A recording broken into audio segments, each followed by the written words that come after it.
and we warmly welcome you to the Gujarat State Knowledge Session at World Food India 2025. I request distinguished speakers to kindly join us at the dais. I would like to invite Shalini ma'am and Dr. Dinesh Kumar to join us on the dais. So a warm good morning, ladies and gentlemen, and respective attendees. We warmly welcome you to the Gujarat State Knowledge Session at World Food India 2025. Our theme today is harnessing prosperity through food processing and value addition, which will be a game changer for agronomics. Now, to begin today's session, I would now like to take the privilege by inviting respected Shri Vijay Kumar Kharari, IAS Managing Director, GAICL, for the welcome address. So we kindly request you to address the august audience. Thank you. Good morning to everyone. I am delighted to welcome you to the knowledge session on the harnessing prosperity through food processing and value addition, game changer for the agronomics. It's an honor to be part of this fourth edition of the World Food Expo India 2025 event. The significance of food extends far beyond our plates. It is an economic driver, a cultural identifier, and a critical element in addressing global challenges such as hunger and sustainability. In today's session, we will dive deep into the world of food processing, exploring how it acts as a bridge between cultures, a catalyst for change, and a path towards a brighter and more equitable future. India's food industry is not just a sector, but it's a lifeline. Growth of a nation depends upon a strong rural economy. Food industry plays a significant role to boost up the rural economy as well as employment generation. World Food India serves as a pivotal platform uniting visionaries, industry leaders, entrepreneurs, policymakers, and experts from across the globe. It is an event that showcases the latest advancements in the food industry, and we are privileged to be part of it. Gujarat, with its strategic location, robust infrastructure, and supportive government policies, stands as an attractive choice for the investment in food processing. To fulfill this vision and to showcase Gujarat as a preferred global agribusiness destination and enhancing ease of doing agribusiness, a dedicated institute named Index A, Agribusiness Extension Bureau, has been set up by the government of Gujarat under the able leadership of our Honorable Chief Minister Shri Bhupendrabhai Patel. It will primarily function as an interface between agriculture investors and the government, acting as a single point of contact for all the investors. Now, let's extend a warm welcome to our respected Secretary, Sir, Sandeep Kumar Sir, Agriculture and Farmer Welfare and Cooperation Department. He has more than 20 years of experience in public governance. Team Agriculture Department takes this opportunity to express our gratitude for his valuable guidance and support. India's agriculture exports have recently crossed an incredible milestone, surpassing $51.9 billion for financial year 2024. The highest ever, and Gujarat has a major share in this. To deliver more on export-driven growth from local produce to global brands, we have with us Shalini Goyal Balla, Managing Director, International Council for Circular Economy. We welcome you, ma'am. The state government focus to reduce agricultural loss in Gujarat agribusiness sector by creating an enabling ecosystem. To explore reducing food loss through cold chain and logistics, we have with us Dr. Dinesh Kumar, Head Division of Food Science and Post-Harvest Technology, ICER, Indian Agriculture Research Institute.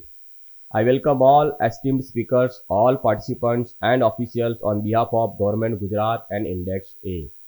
Based on the experience and expertise of the speakers, we will get valuable insights on the growth of agro and food processing sector, which eventually leads to fulfill the Honorable Prime Minister Narendra Modiji's good wish of Annadata Sukhi Bhava and Atmanirbhar Bharat. In conclusion, I am delighted to inform you that Government of Gujarat is organizing the Vibrant Gujarat Regional Conference 2025, an exhibition and trade show planned to be held from 9th October onwards at Ganpat University, Mehsana. and from 10th January 2026 onwards at Saurashtra University, Rajkot. I request all of you to be part of this grand event. Once again, I extend my heartfelt welcome to each and every one of you. Food memories enrich our lives, shape our relationships, and are tied to our culture. May this gathering be a source of inspiration, connection, and shared experiences that will stay with us long after the session has concluded. Thank you so much. Jai Hind, Jai Bharat, Jai Jai Garvi Gujarat. Thank you. Thank you, Vijay sir, for enlightening us with your words of wisdom. Ladies and gentlemen, we now move on to the felicitation ceremony. I would now like to take the privilege of inviting on the stage Shri Vijay Kharari ji, IAS Managing Director, JICL, and I would like to request Vijay sir to kindly felicitate our special guest, Shri Sandeep Kumar, IAS Secretary, Corporation Department, Government of Gujarat. We would like to felicitate our guest with a lovely memento and bouquet.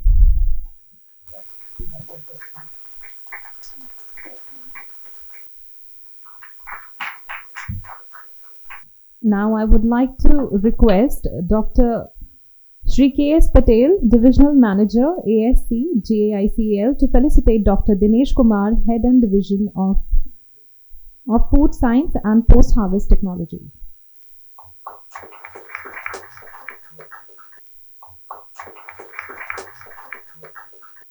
Now I would like to request Shri P.S. Rabadi, Director of Agriculture, to kindly felicitate our Chief Guest, Shri Vijay Kharari, IAS.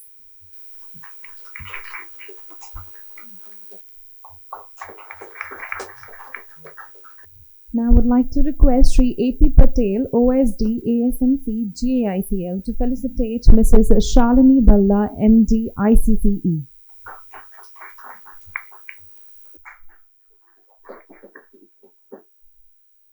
Thank you so much, dear Chief Guests, respected speakers, for gracing the platform with your esteemed presence. Ladies and gentlemen, we now move on to the screening of an audio-visual film showcasing the initiatives and achievements of the Government of Gujarat.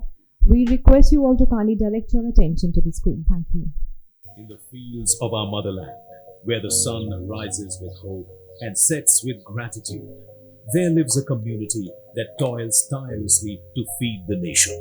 They are the farmers, the backbone of our country, whose hard work and patience nourish our plates. Under the visionary leadership of Prime Minister Shri Narendra Modi ji, a new dawn has come for India's farmers. With Modi ji's unwavering commitment to their welfare, the agro and food processing sector is experiencing a revolutionary transformation.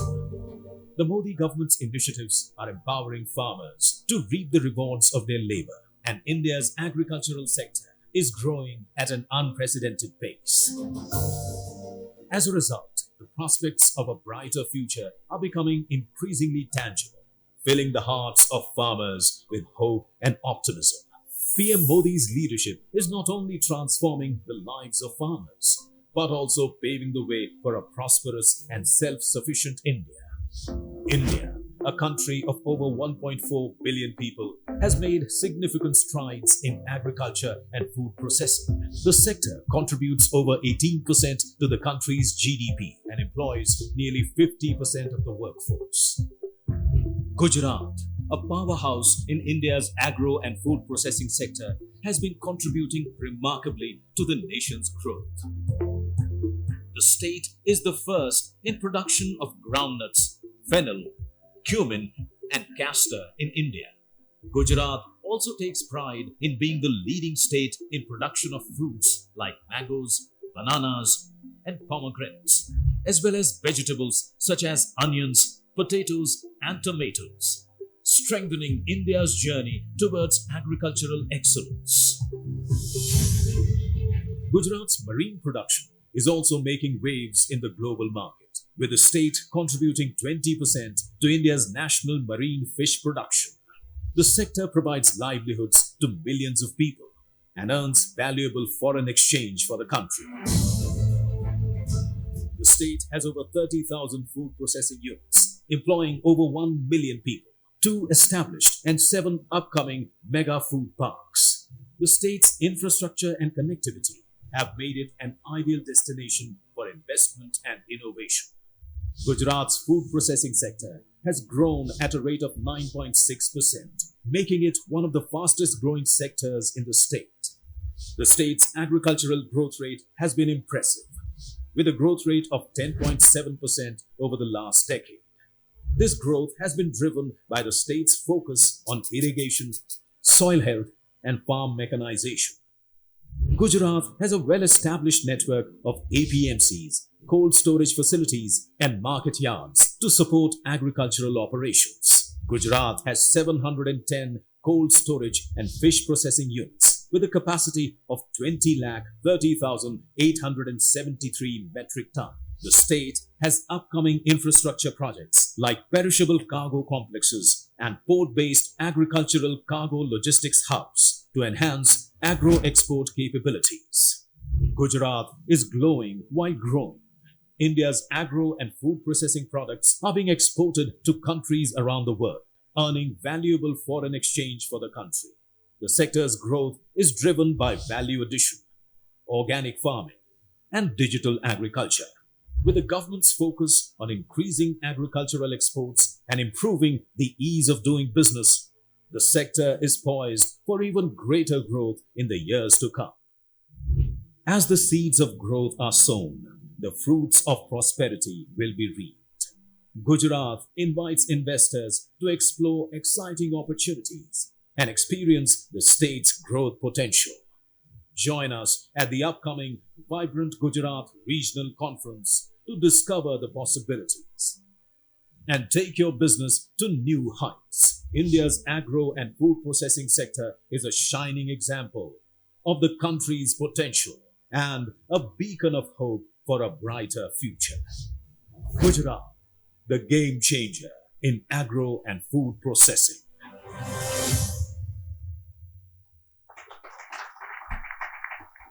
Thank you everyone for your kind attention. Ladies and gentlemen, it is now time for the keynote address. We are honored to have with us Shri Sandeep Kumar, IAS Secretary Corporation, Animal Husbandry, Cow Breeding and Fisheries Department, Government of Gujarat.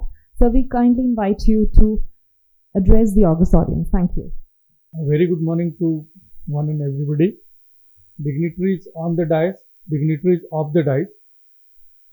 It is both an honor and a privilege to address this august gathering at the 4th edition of World Food India 2025, where the theme Processing for Prosperity resonates deeply with our vision of building a sustainable, prosperous and inclusive food economy.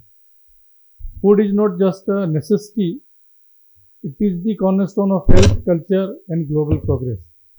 In a rapidly transforming world, the journey of food from farm to fork has become more significant than ever. India, with its rich agricultural heritage, diverse climates, and immense talent pool, stands uniquely positioned to become the food hub of the world.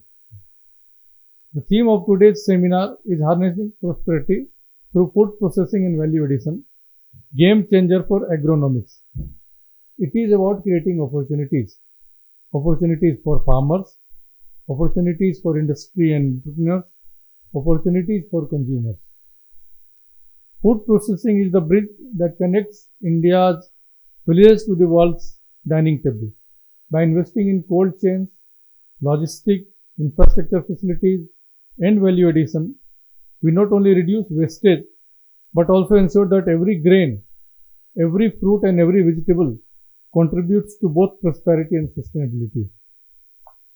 The World Food India is not just an exhibition, it is a platform for partnership.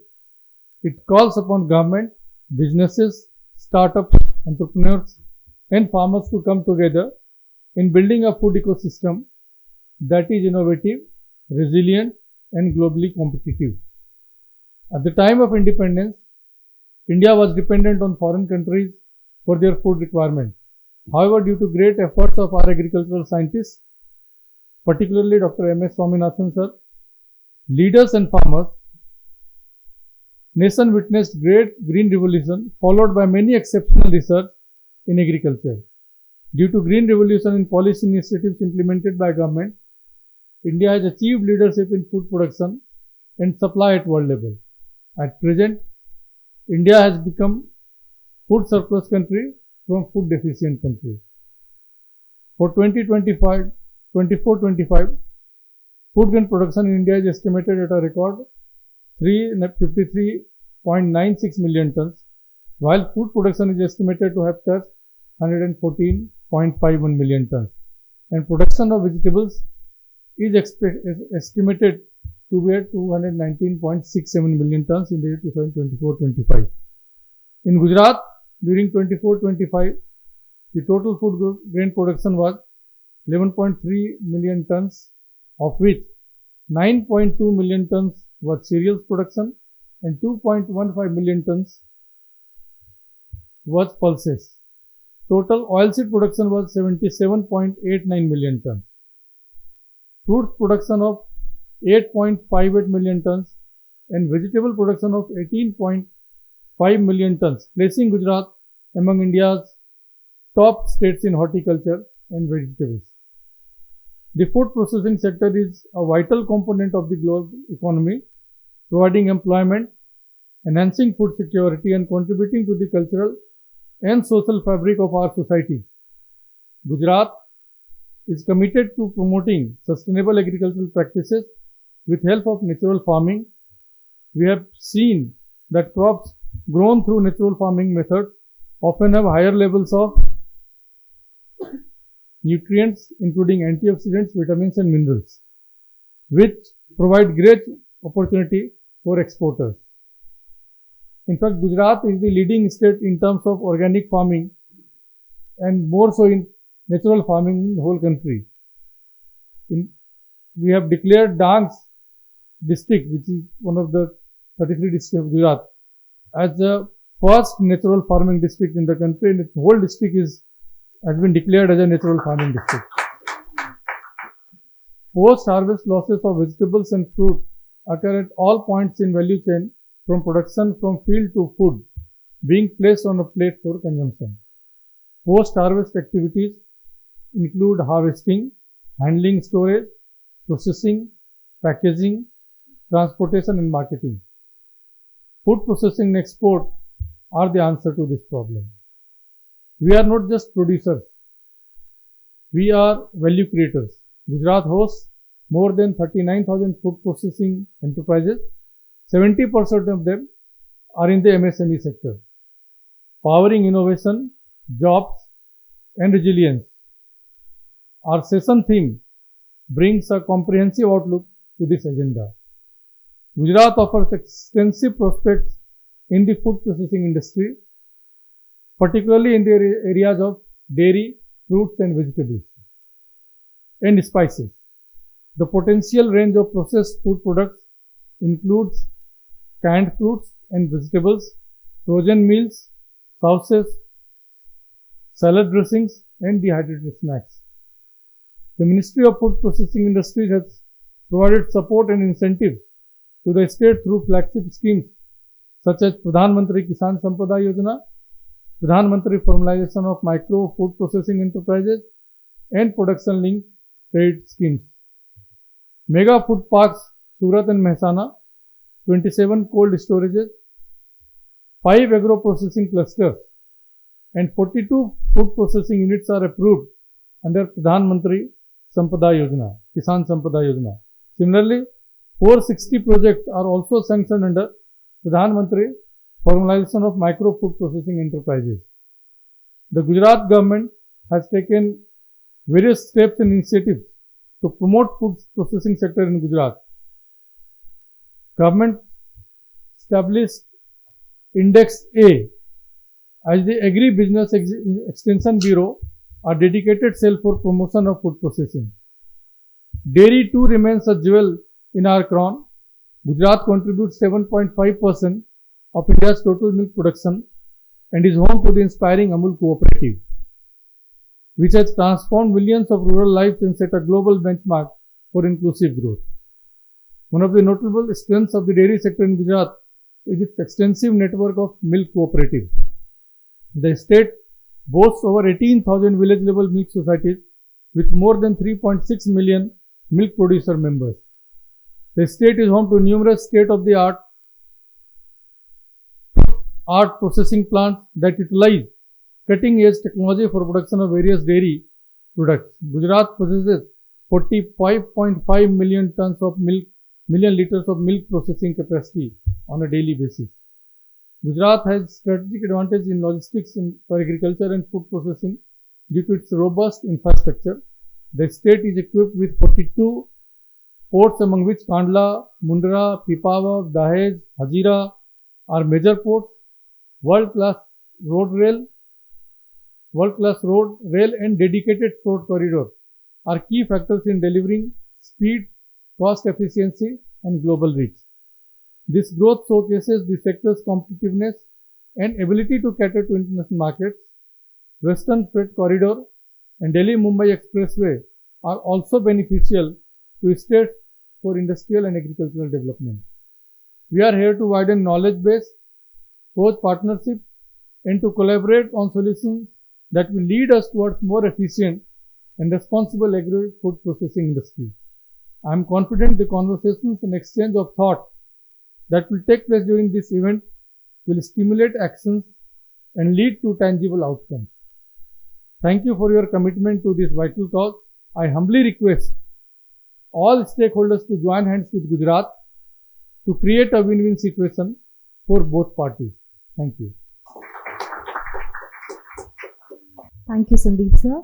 Ladies and gentlemen, we now begin our first technical session.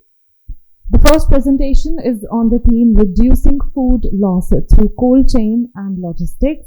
I would like to take the privilege to invite Dr. Dinesh Kumar, Head of Division of Food and Science and Post-Harvest Technology, ICAR, IARI, to share his insights. Thank you. Respected Sandeep Kumarji, Chief Secretary, the dais, dignitaries of the dais. I'm really thankful to the person who contacted me first, Mr. Pandya. And just I want to brief about myself because I am in contact for this particular session. And he asked me to give a talk on post-harvest loss. And I asked him how you recognize me. I'm not known to Gujarat. So since I worked for 20 years as a scientist in post-harvest losses, and I get a chance to work in Gujarat for 8 years in honor. So I heartily accepted the invitation because I started my career from Gujarat as a scientist. So I am in depth thankful to Gujarat. Presently I am working at post-harvest division of IRI, one of the premier institute in India. The thing is that we get a chance to work in different countries where we thought to see that why not do it is being implemented in our country. So my presentation will revolve around some components like post-harvest loss. Since it is a Gujarat session, so some component I took as a Gujarat component where and how we can work out. So reducing the food loss, there is two components, post-harvest loss and food loss. So I will take 10 minutes because 10 minutes is given to me. Within 10 minutes I will try to finish it. Food loss is entirely a different component than the post-harvest loss. So we must understand there is a distinction between food loss and post-harvest loss. Post-harvest loss starts when we harvest the crop. Basically, since I worked 18 years in Nagpur on oranges, and then how we make it out to get it exported to the different countries, because export is the only component where we can enhance the income of the growers, because our growers will come forward when we enhance their export potential value. So just to say that food loss we are doing every day, post-harvest loss is being done by not by the farmers, because the farmers grow the crop, they love the crop. The wholesalers, the retailers, there is a big loss. So we have to make some policies where how this loss is to be minimized from the grower's end to the consumer's end. What sir was telling, farm to fork. I will quickly show my slides, then we can interact, it is better. Some enter, can I do the enter? It will do? No. Yeah. So this is the fresh produce. Sometimes you have to go from a very low level to understand the components. How the fruit behaves. What happens when we go to the fruits? If you don't care the fruits, the fruit will be not of any use to anybody. So we must understand that what happens, fruits are also like us. They respire. They are having some metabolic activities which goes on when we harvest it. Actually, we forget when we think that when we harvest the fruit, there is no life. Still, the fruit is having the life. So we have to protect that particular fruit. As I should not tell this thing from this platform, but in our Hindu dharma, we used to pray God with fruits. So fruits is a very auspicious kind of thing. So we must take care the fruits. Now, what are the stages? Already, sir has briefed most of the thing that where is the loss, what are the contents. So he has covered most of the thing which I want to speak from this platform. What happens when we go to the fruits and we harvest it? There is an understanding, we must understand that we should take care of the farmer's pre-harvest component.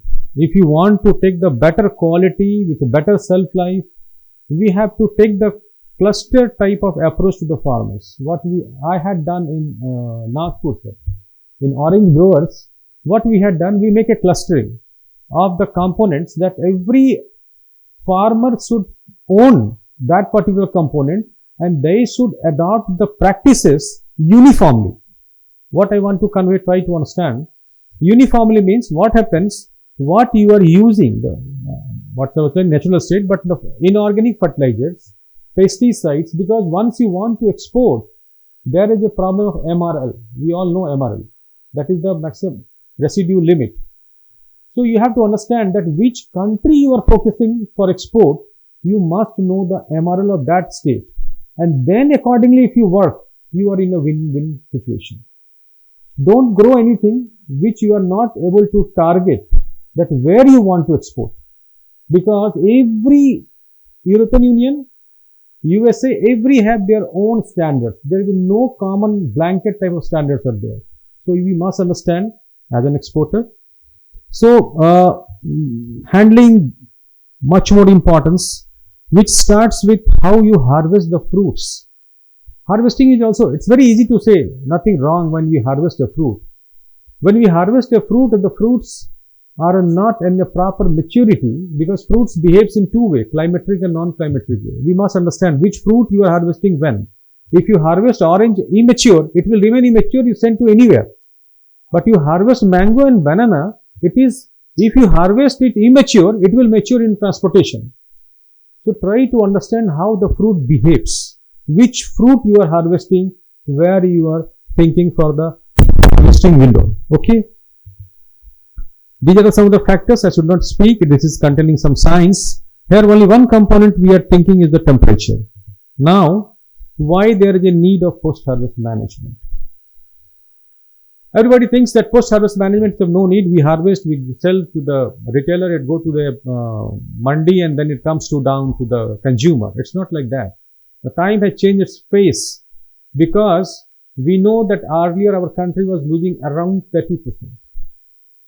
Land is shrinking, population is growing, we have to feed the nation. Already we had fed the nation, now we are having the nutritional security. If you want nutritional security, it will be given by the fruits and vegetables. And that security needs that the self-life, if enhanced, the availability of the nutrition to the common man, because we are working for the common people. The people who are having money, they can purchase anything. But for the common people, how we will work? That aspect is the post-harvest loss minimization. Because post-harvest loss minimization will incur that how the better return given to the growers with a quality component to the users. There are some tangible effects. Tangible means we try to understand what effect it happens. So once you reduce the loss, because now time has come to do the research as a researcher, because we are doing the research. There's a demand-driven research. What demand comes? So I was speaking in Aurangabad. They called me. Now they are growing the dragon fruit and passion fruit. So there is a need of diversification. Don't stick what you are growing. Only don't stick to mango, banana or pomegranate. It's my request. I'm submitting to you people. Diversify yourself. Because diversification will enhance your income. So, these are some of the constants because of things we know. What happens? Suppose you are growing a crop, the harvesting span is very low. So what happens? Very quick harvesting is being done and that will become the traditional method of harvesting. And that also contributes. एक हिंदी में कहावत है ना कि एक सड़ा हुआ फल अगर आपने टोकरी में डाला तो सारे सड़ जाते हैं. This is the reality. We must understand what our ancestors told. No, they have some experience about that. So now, as per the NAPCON study, the reduction in the post-harvest loss has come down to 5 to 18% from 30%. These are some of the components where we find small privilege from where the losses are there. So we have to see that how a producer produce from the harvesting, transport, storage, and when it comes to the consumer, what small, you can see the number of holes increasing slowly and slowly because harvest goes to the farmers. When you go to a market and you find that lot of things are being wasted, we think what happens to that waste, why it is being wasted. That waste can be reduced by implementing. I will give some of the commodity which now we are concentrating much more because our country is self-sufficient in cereals. Now we are likely to become self-sufficient in fruits and vegetables, but pulses and oilseeds still we import. So those aspects need to be looked upon, that how to minimize the import which will contribute directly to the Indian economy. So we have to focus on those crops where we are importing much more. Now I will speak that there are two components we must understand. One is the value chain, another is the cold chain. We should not get confused about the value chain and the cold chain because these are the components. I will show you one. See, this is one of the pictorial representation. Try to understand because they all are the players. Don't stand at one place. These are the stakeholders where you and how you have to behave, that you have to understand. There are two sectors because mango is a crop. Kesar is one of the crop which got GI in Gujarat. So you must utilize the GI. GI is the biggest benefit to the farmers. How to utilize GI? It is the need of the hour to update your people. That what is the meaning of GI? Why we take the GI? What is its utilization? How the international market you can capture on the basis of the GI. So that aspect also we must know. This is one of the pictorial representation that what happens when you produce a fruit, it takes two corners. Either it should go as a fresh market or it goes to the processing. Now what happens when we think of the processing, still in India, the processing sector is not taking a much more hike. Means 7 or 5% to 7%. But we go to the developed countries, it covers around 70 to 80%. But still in India, we are very fond of eating fresh. Because fresh fruits, if it is available, very few people are there who are likely to get the processed product. Because processed product, lot many components are coming. So, that's just I want to show the pictorial presentation that how the fresh market behaves. You can see the domestic, you can see the export market. If you go for the processing, because processing of any product, any fruit is categorized A, B, C, D. Like in oranges we categorize. So A and B is for export. C for the domestic consumption. And then when you go for the D, it goes to the processing industry. So this is the categorization of the oranges we had done in Nagpur, that how a farmer can earn more along with a buyback arrangement with the processing industry. Because there is a need of buyback arrangement. Because price fluctuates with the climate. If suppose untimely rain is there and there is a loss in the crop, suddenly the price will go up, then the processing industry should not suffer. So there is a need of a buyback arrangement along with the industry, fruit processing industry. So now the topic which was given to me was the cold chain. So value chain, once you understand that the producer to the consumer, The cold chain starts after harvest. So after harvesting, every fruit which I had shown in my first slide, they behaves metabolically active. So how to make them metabolically inactive so that the shelf life, we all know that shelf life is of much more importance. When it comes to the consumer plate, it looks like that just it has been harvested and now we are taking it out. Because there is a lot many discussions on coatings. The coatings which we eat, no. And if it is not a food grade, how we will eat? In case of suppose oranges we peel and throw, but what happens to strawberry? What happens to the crop which we eat directly? And it is being coated to enhance the shelf life.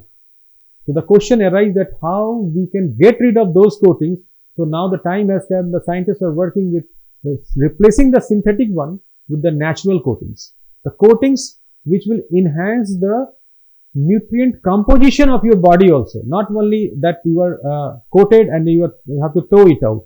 When it is a polar compound, lot many things that we are working upon, that how the washing. So at least once you purchase any fruit, minimally you wash it properly in the running water so that the polar compounds will go away and then you can eat the healthy one. So this is basically a temperature controlled chain. Temperature is a very important component. These are certain I can speak 5 minutes more. So transportation, industry, warehousing, packaging and information management. Now you see the cold chain, how it behaves, because maintaining a continuous low temperature is a very, very big deal in country like India, because how much reefer vans are there. I am working with EPEDA also, and we are finding that how the Maharashtra state is more and more reefer vans going to the Maharashtra states, because it is upcoming as a fruit bowl. So what happens that they are maintaining cold chain means it's nothing. Once it is harvested, we lower the temperature, maintain at a lower level, go to the storage condition. From there it goes to the supermarket, so that once it goes to the consumer, it remains in a natural state where the quality is being retained. So basically, if you want to understand, it is the logistics with a temperature control. This is the basic cold chain. So the pre-cooling at the farmer's level, if the arrangement can be made, then transportation with refrigerated trucks, which nowadays is getting much more popularity in our country. Earlier there was no any such concept was there. Then what are the warehouses facilities? And then it goes to the retailers, that is the end consumers, how it behaves. Small component, we try to understand that what is the benefits, how we can harvest the benefits of the cold chain. Because what happens when we harvest a particular, because I am talking about the perishables. Perishables means fruits, vegetables, those are the perishable commodity which is having the higher moisture content. Because cereals and pulses, it goes to the 8 to 10% moisture content, the storage life can be enhanced. Arrangement of the FCI is different, because that part we cannot speak out.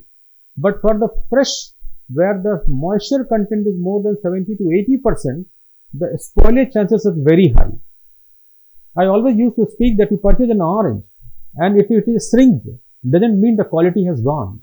Because you take out the juice, you drink, it is more sweeter. The reason is that only the moisture loss is there. The content of the total soluble solids remains so it is a full glass of water with 2 spoons of sugar, or half glass of water with 2 spoons of sugar. So that way we try to understand that how the cold chain, if we are taking, we are gaining the profits, that to increase the sales with better service quality, value addition, and the basically different, it's a capital investment is there. This is one for the information to the house, that there is a National Center for Cold Chain Development under the ministry. So we must explore, why I am giving this information, that sometimes we know that from where and what benefit we can harvest. So this is a National Center for Cold Chain Development. It is one of the autonomous body, and it is being come in with a cabinet note in the 2012, and this is a think tank of the government, because it narrows the gap between the supply and the value chain, which I told you earlier about the value chain. So there is a need to understand that one thing I want to make you very clear, that cold storage, that is the infrastructure. needs to be relook upon. Relook upon means, where is the producer? Can we provide the infrastructure nearest to the point so that we can minimize the loss? It's my opinion, because what happens sometimes, the infrastructure is so far, the traveling time, the storage weight, he is carrying in beans, in plastic crates, now it is coming, in CFB boxes they are taking it out. How many bumps are there before the fruit reaches to that? Because suppose there are more bumps, means more road breaker is there, we are losing the fruits, because not all farmers take a proper packaging to taking to the infrastructure. They just put the fruits as it is within baggage, and then it is a big loss. So now in India is fine, but Gujarat, I am just referring to Gujarat. Now it has gone to 1023 number of cold storage projects with 4.4 million tons in 2025.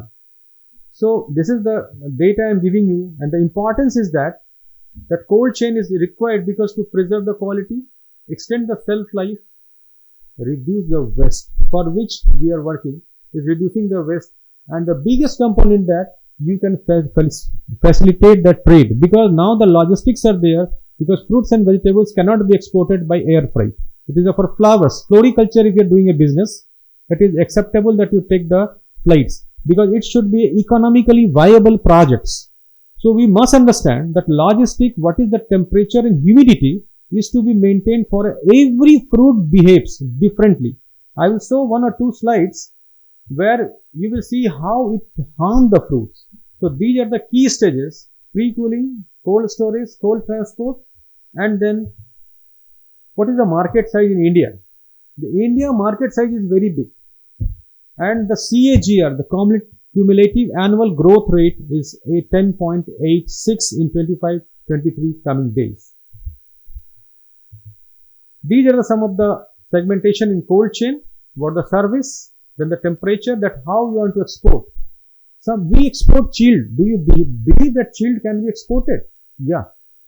Now oranges segments are being chilled at -20 degrees centigrade, and they are being exported because when it is being thawed, it comes in a natural form when we eat. So the cost is paid is higher. We know how to take the money from the pocket of the consumer. The day we understand, we can put that particular segment. So in Gujarat, really I am proud of Gujarat. I was seeing the video that these are some of the cold chain projects in Gujarat. That is the Marine Agriculture Export Zone by EPEDA, then APMC, 10 cold chain projects in Surat and Kutch locations. These are the leading players you all must be knowing. That is Tosma, Omni. This is one of the what I was talking about, Delhi Mumbai Industrial Corridor, which is coming up in days. This is our Pradhan Mantri ji is a real vibrant person, and I am telling very frankly that now the scientists are also doing the work as per his desire or the choice, you can say, because he is given a leadership that we are thinking how to promote our people, what type of work can be done so that export potential can go high.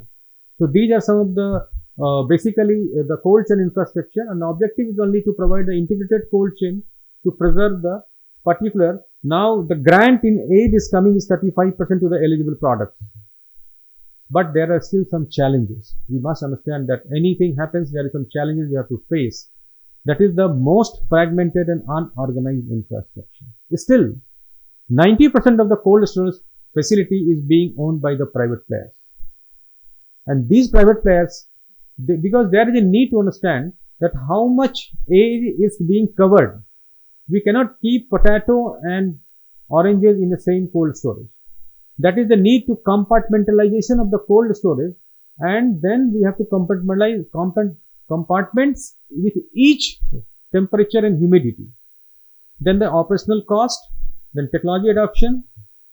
There is one small thing which happens usually in the cold chain, that is because being the worker in that chilling injury.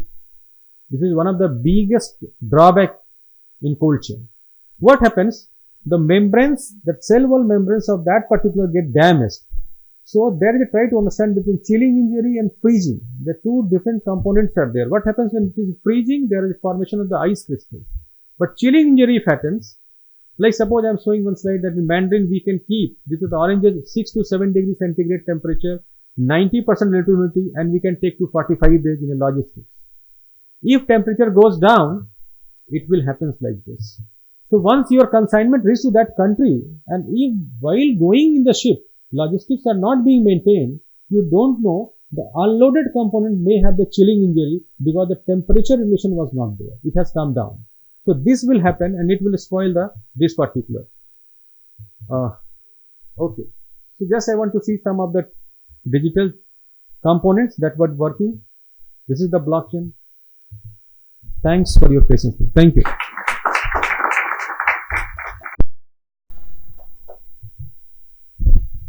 Thank you very much. Namaskar. Good morning. I would like to thank the Gujarat state and specifically the Agro Industry Corporation for inviting me here. Thank you so much, Sandeep Kumar ji, Vijay Kumar ji, and Dinesh Kumar ji for your presentations. This has been really helpful to understand what is happening in the state of Gujarat. Before I begin, I must also talk about the biggest industrialist of our country started the agro business. Dhirubhai Ambani comes from Gujarat.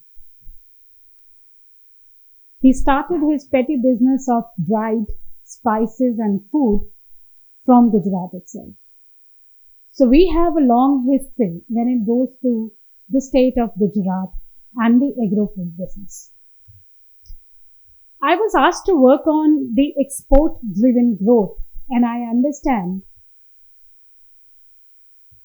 that I work in the field of circular economy, which means how do we reduce waste? How do we ensure that resources are maintained at the largest scale? And how do we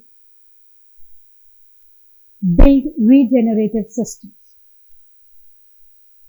Circular economy all means that we do not waste any particular resource और खाने का चीज तो सबसे कम. उसके साथ में how we can increase the business in export is essential. I was looking at some numbers and I realized that Gujarat is the larger export state. India की इकोनॉमी में 26% से ज्यादा एक्सपोर्ट गुजरात से है. And a major part of it comes from the agro business, be it the agriculture, food, spices, processed food, या फिर allied sectors. And I was trying to find out what is that makes Gujarat special. We all know Punjab को हमारा football, bread ball कहा जाता है. But why Gujarat has this capability of exporting such a huge number in the agriculture business? And I realized there are some factors that the government of Gujarat has provided. Connectivity. Road connectivity या ports connectivity has been a very major significant thing. State policies. अभी last week ही I had the chance आपके honourable CM के एक programme में वडोदरा जाने का, and I saw how state gives permissions, fast resolution and the very fast looking policies are I think the major part of the Gujarat state. And last but not least is the entrepreneurship that the Gujaratis show. All hats off to the entrepreneurship and the skills to Gujarat people that they have shown in building up the business. No one can not see Amul as a cooperative which has built a huge market, and the scale that they have shown is remarkable. Looking at how do we export and what makes our exports feasible, there have been certain enablers all across India, particularly Gujarat. I see that the global e-commerce platforms have been fast embraced by the Gujarat community. Advanced R&D, be it the digitization of it, using all the tools including AI, blockchain, and we have just seen in the video how the farmers are using advanced technologies, is something that is enabling a growth. Smart logistics, there has been a very good logistic chain, including the cold chain and the storages. We just heard about the cold storage facilities and major parks coming in Surat and Mehsana. But along with that, the digitaling of the supply chain platforms, जिसमें हम लोग we are talking about farm to fork. Having said all this, we do understand that Dinesh Kumar ji has very rightly pointed out these cold chains are fragmented, needs to be kind of made more consistent and regular to avoid the food losses. But at the same time, what is that enabling us and what is our levers that should be used as a bright spot in our growth? We see when we talk about exports, it is very important to customize and build a regional story around the food product. And now concentrating on export and how can we promote our exports. Haldiram is a very good example. I heard Haldiram is now open in no other than the British Museum. British museum के slabs पे हल्दीराम के products होते हैं. It is a very good example to show how our local and regional storytelling is extremely important to sell our products even to a community that does not belong to us. So this is an example that every single person who aspires to export the products can carry on. But at the same time, another very important thing is to build the global trust. And how do we do that? We have to follow the global standards. And more standards have been told by this previous speaker than I can tell, because I'm not a research person or a person who could tell about those things, but I can definitely vouch that the GI tagging of the food, like the Darjeeling tea, and we just had saffron in case of Gujarat, is something that builds international credibility for the products that we are developing and helps to improve our exports. We see we have been talking about and Sandeep Kumar ji very elaborately talked about all the policies. But 100% FDI in the food processing sector is something that has immensely improved the opportunity of exporting the food products that we see today. The credit schemes, the PLI schemes, the Pradhan Mantri Kisan Sampada Yojana, also the formalization of the micro food processing enterprises are some of the policies that have highly helped the food sector and also the food processing sector to grow. How do we go ahead? What is that we need? I would just put 4 major areas that can promote the export. Starting with skill development for the global quality standards of our producers, processors, and the people who aspire to export. How they can use biotechnology, digitization. The best usage of the export infrastructure is the very first thing that I see is needed. The second has already been discussed here, accelerating the cold chain investments and streamlining the food loss transparency, which is extremely important. Third, benchmarking our food. We can take clues from countries like Vietnam and Brazil, which have revealed the opportunities in tropical foods, ready-to-eat segments, and also required require our people to look into focused innovation investments. Last is how do we incentivize bio-based packaging and promote circular food systems to become a part of the global supply chain in the food sector as well. One very important thing that we see in the food sector is the food loss and waste. We are talking about farm to fork, and we are also talking about how do we look at wastage, reduction, mitigating the food loss, both at the producer level and at the consumer level. And since I come from the circular economy background, it becomes a very important subject for me. How do we mitigate losses at both levels? India has seen a lot of initiatives happening at hyper-local, local, regional levels. But what our consortium is going to do, we at the International Council for Circular Economy are establishing the National Food Consortium on this 29th September. 29th September is celebrated as the International Day for Awareness on Food Loss and Waste. And on this day, we are proposing a consortium at a national level.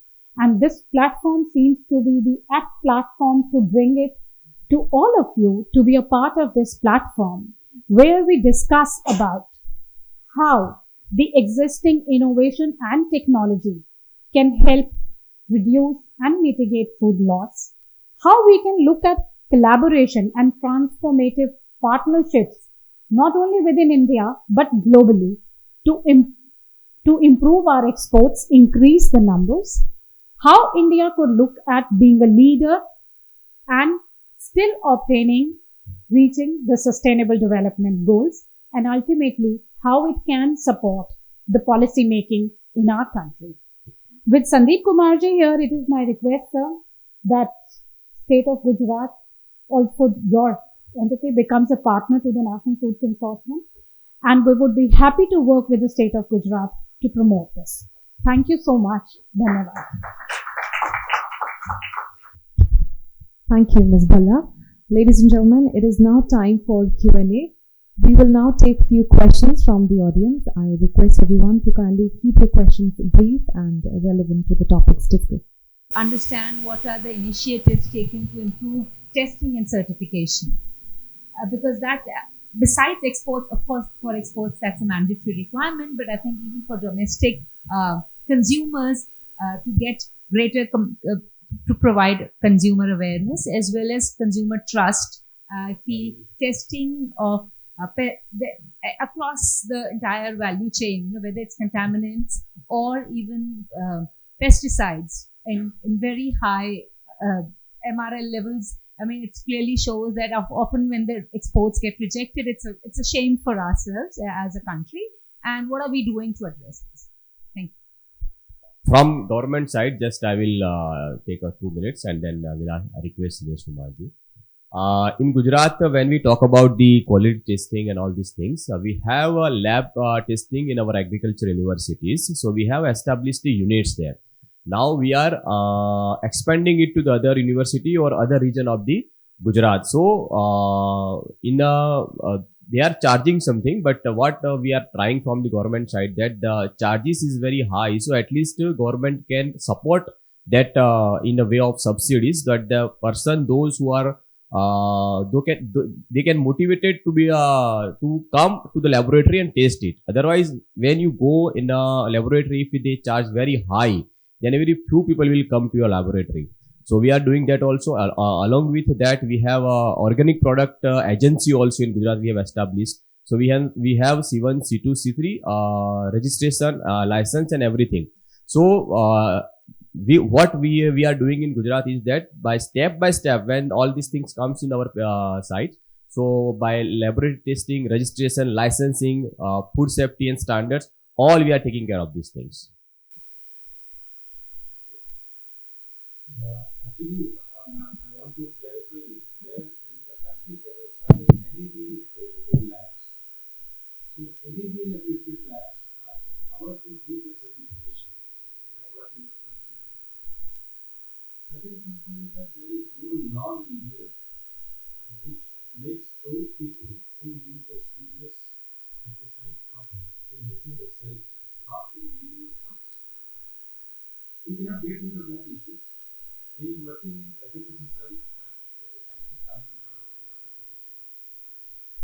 we are also formulating the standards and how to check that how the adulteration has been done. So that is the need of ours, that what we are taking is not really what we are consuming. So certification by NAB. Second component, that use of those insecticides, what we use or the pesticide what we call. Now time has come that we ask the farmers to restrict those pesticides to the 80-50 weeks. That how this is going to be deactivated after this duration. Suppose they are spraying, we say that you spray this time, because this is having 80-50 goes like this. Third component is the consumer's awareness.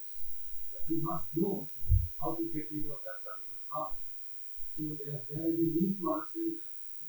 And we must be careful when we are purchasing that how the color is being used.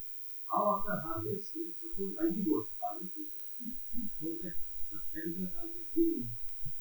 But we know that when you harvest trees, fresh, the pedicel aid begins white, not becomes green. But something in people with green color you can identify. So these are the awareness can be made.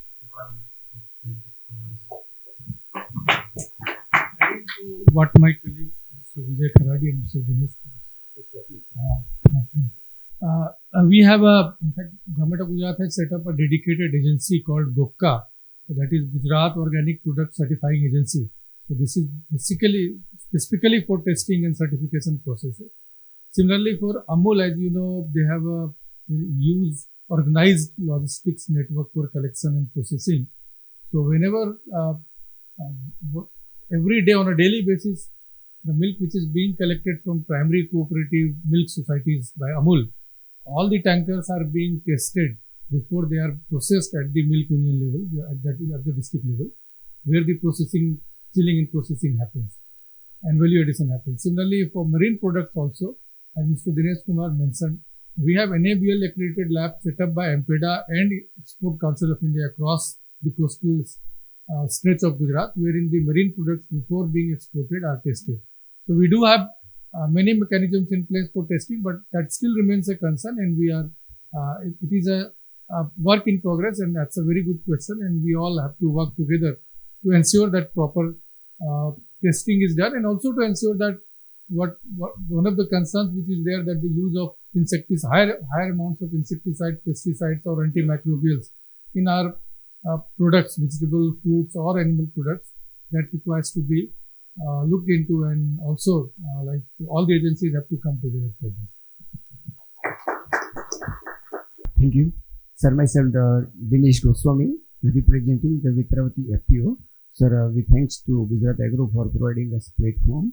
Sir, I want to add our FPO is under the central government scheme, 10,000 FPO, one of that.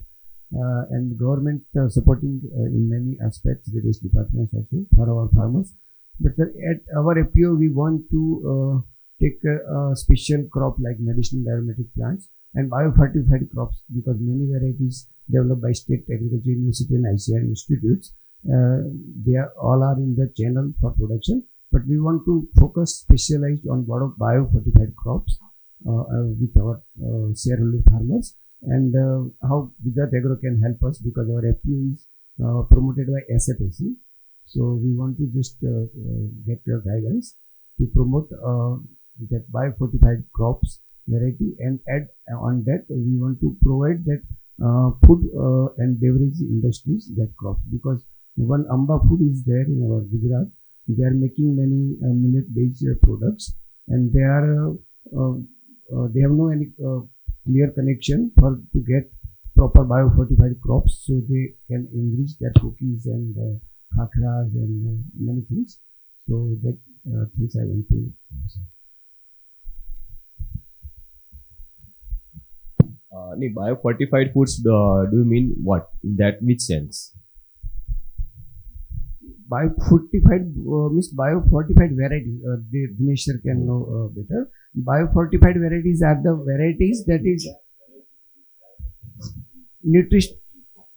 nutritionally enriched variety developed by many state agriculture and ICR. And last year, not maybe 2 years back, our central government also released that notification. These are the varieties are biofortified. So nutritionally deficient. Got it. Yeah. So that variety we want to take into our FPO's production program and provide to the food industry so they can readily available that nutrient deficient product supplement with that variety and ultimately processed in China. Okay. Got it. Basically, when we talk about the when we have taken the first session about the post-harvest management. So basically, post-harvest management about how you start sorting, grading, and go ahead with that. So when you talk about this nutritional foods, so how government comes into the picture. So when all these crops you grow and it comes into that, so government have this PMFME scheme also in which we are giving the assistance in form of subsidy, where you have this sorting, grading units and those things where you can have a better value addition for this food processing. So you can have that chance of export also. Apart from that, government of Gujarat is coming up with the policies under process. Once it finalized, it will give financial assistance and subsidy to the all the government units and enterprise, those who are working into these things. But as far as the biofertilizer, this biofortified food they talk about, I request Rabari Saab if he can just give some. He's basically Director Agriculture in Government of Gujarat. So I request Rabari Saab to give just some guidance. You are processing, means you are processor. So you need whatever assistance from the government, different government scheme, either state government or central government.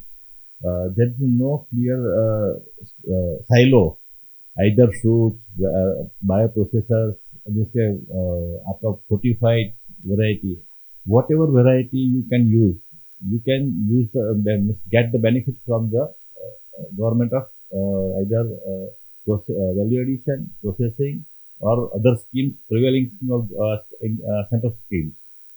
So there is no need of whatever you process, you can get the benefit of the assistance. I understand that you are in a need of biofortified varieties, which our Honorable Prime Minister has released 29 biofortified varieties being released by ICAR. Those are the varieties which are nutritionally high in iron and zinc content. Basically, it is a genetic makeup which has been changed in the existing varieties to enhance the value of those components which needs to be fortification. We all understand, no? We are add to enhance the value. So those biofortified varieties are available in ICAR institutes. You can put one indent through your organization that we want to purchase the biofortified varieties to IARI, our institute, and you purchase that varieties and you can make that varieties to grow with the standard specific recommendations given by the IARI. And that can be supported by our Sandeep sir or any of your organization in Gujarat. And we will be happy to give you that. The processing of the biofortified varieties, what is the retention of the biofortified content needs to be known that while you process any particular, because it goes through lot many temperature variations. So most of the thermobile compounds get denatured also. So there is the understanding that you must understand that how that can be done. But you can procure biofortified varieties. In millets also it has come. And because now the productive linked incentive scheme is in MOPI, where 800 crore rupees is there for giving the up to finance to the startups. So I think you can go like that. Thank you. Thank you everyone for your kind attention and for your questions.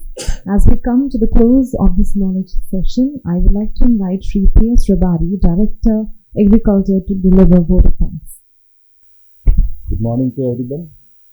It has been an honor to be part of this insightful session.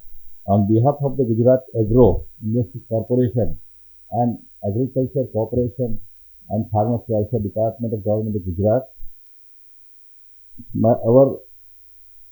I would like to extend our heartfelt gratitude to our chief guest, Honorable Sri Sandeep Kumar Sir, Secretary Agriculture, Animal Husbandry and Cooperation, for gracing this occasion with their presence and sharing their expertise.